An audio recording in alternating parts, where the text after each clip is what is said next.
যেখান থেকে ভিডিওটি দেখছেন সবাইকে ধন্যবাদ জানাচ্ছি। তো বন্ধুরা, ইতিমধ্যে আমরা অনেকেই পুদিনা পাতা খেয়ে থাকি বিভিন্ন উদ্দেশ্যে। তো বন্ধুরা, আজকে আমি চমৎকার কিছু উপকারিতা সম্পর্কে আলোচনা করব।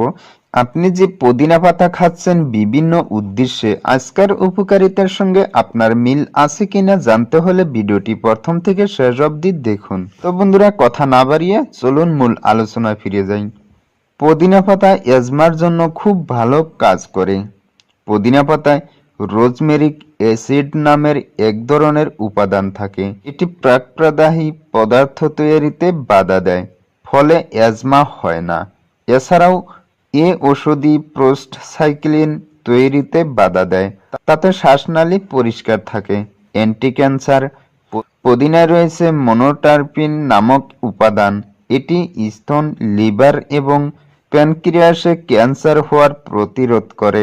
নিয়মিত পুদিনা পাতা খেলে ফুসফুস, কোলন এবং ত্বকের ক্যান্সার থেকে রক্ষা পাওয়া যায়। পুদিনা খুবই উপকারী একটি উদ্ভিদ, আমাদের শরীরের নানা রোগ প্রতিরোধে কার্যকরী ভূমিকা পালন করে থাকে।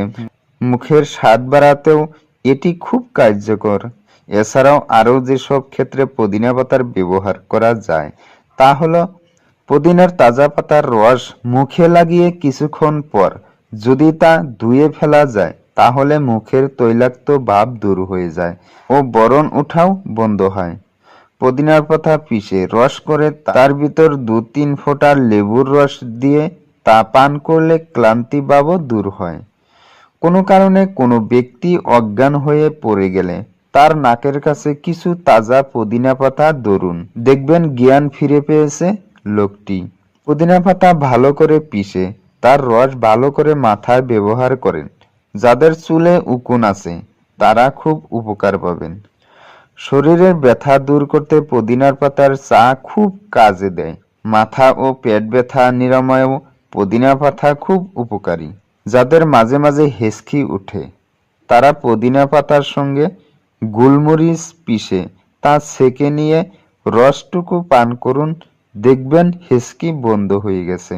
তো বন্ধুরা, এই ছিল আজকের আলোচনা। ভিডিওটি ভালো লাগলে অবশ্যই সাবস্ক্রাইব করবেন এবং পাশে থাকা বেল আইকনটি ক্লিক করে নোটিফিকেশন অল সিলেক্ট করে রাখবেন।